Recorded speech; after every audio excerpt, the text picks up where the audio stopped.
designers to form pictures in their minds as they begin to think about how to put together some of the different visual elements of design. We'll analyze color. Color is such a huge part of the brand.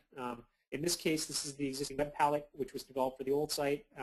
Turns out that none of these colors are anything that anybody particularly liked. I think that this teal and plum combination in particular is very much an early 90s color palette, which you saw a lot, let's say, in cars like Ford Tauruses and things like that. And you really from this era is hysterical to look at because you see jumpsuits in these colors, and they're colors that we want to avoid at this point. It turns out that yellow is the primary color of the brand as it's expressed in existing brand documentation.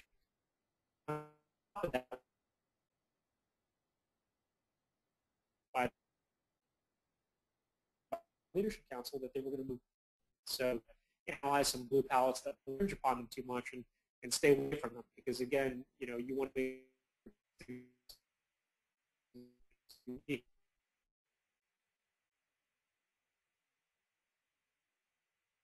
screen fonts, any of the existing marks or logos or other design elements that we know we might have to counter while we're putting together a new website.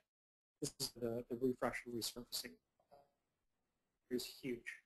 Obviously, you can capture in a couple of photos very quickly what you can't say in thousands and thousands of words. We like video even more, but in this case, there wasn't time to reshoot video, so we opted to move away from it and towards the more traditional large hero message and image.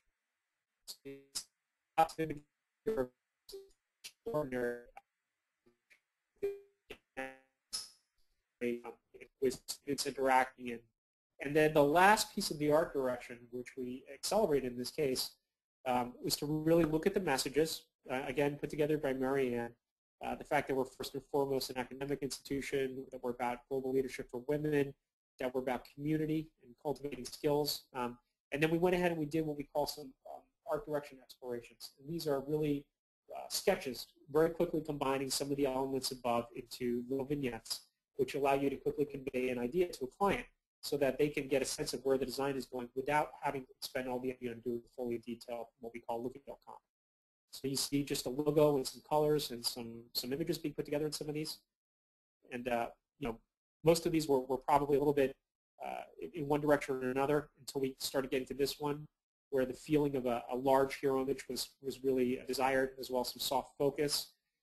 The client loved things like these yellow bars and architectural details, as well as the strong gaze, women really studying and something important. Was an approach that people really liked, quality. And so, very sketches, we were able to arrive at a section that we want to move in, which takes us through to the look and feel deliverable. So I'm going to go back to this wireframe here for a second. Here's the underlying site, but here are some of the first round look and feel.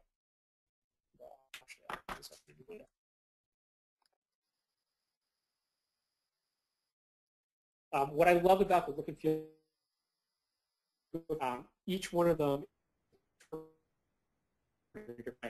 So here you see the large messaging area, the role-based navigation, use of the blue and the yellow and overlapping planes, the sort of soft focus themes, and really a dramatic simplification of the main area. This one was deemed maybe a little bit too complicated, too crazy up at the top, but there were pieces that we really liked about it, in particular this brand module and these architectural elements. Here's another approach that takes this use of dynamic rectangles. The general feeling was, all right, too busy, but then wow, look at this little container, navigation as well as Missions Express and some architectural detail right up here at the top. This was something that people loved, and the question is, can we go ahead and keep that? And the last one, I think, over the way the brand was treated, the way the nav was treated, and then this messaging area with its big, bold area, as well as some of the watermark images. And so the question was, can we go ahead and bring in some of the successful elements from some of these other comps, like this column, and this nav bar, and more of this approach in the nav area into a final look and feel comp. And what I'll do is I'll take you through to the final site solution.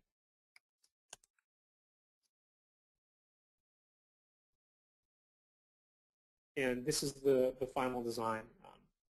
And again, what I love about the process is that when you're at this phase, looking at this page, you really have no idea what's going to come out the other end.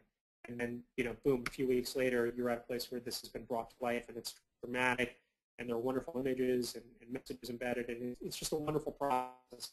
And the fact that it happened so quickly, I think in this case, was really a testimony to the fact that the Bryn Mawr applications and to provide feedback, and they were so disciplined about moving ahead once decisions were made to work with them to get something like this done. Now, once we have the design done, we had to go through a fairly aggressive implementation phase, and our was a team that was able to do a global find replaces, and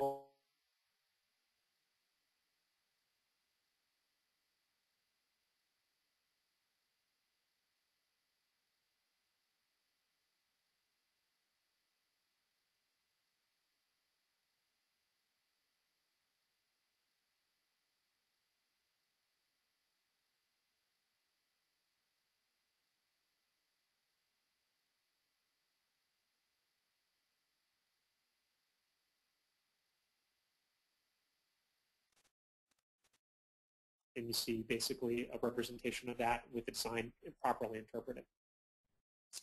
So to just recap a little bit, some of the lessons that I think are really worth sharing if you're deciding on embarking on something like this.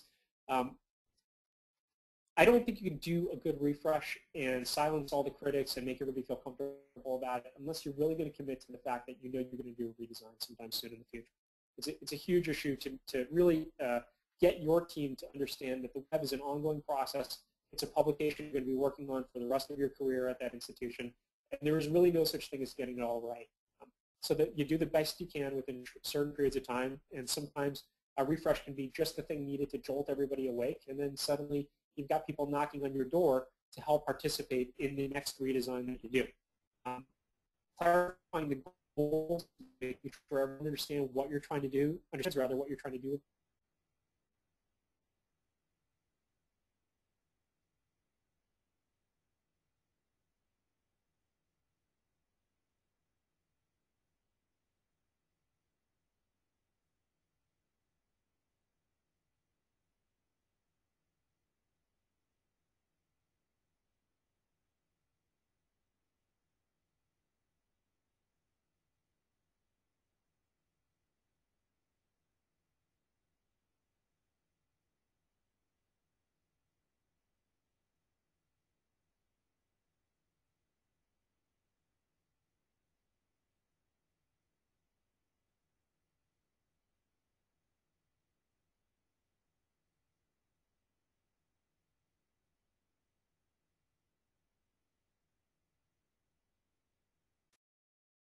I don't think I've ever been on a higher ed project where we weren't waiting for some pages to be reworked.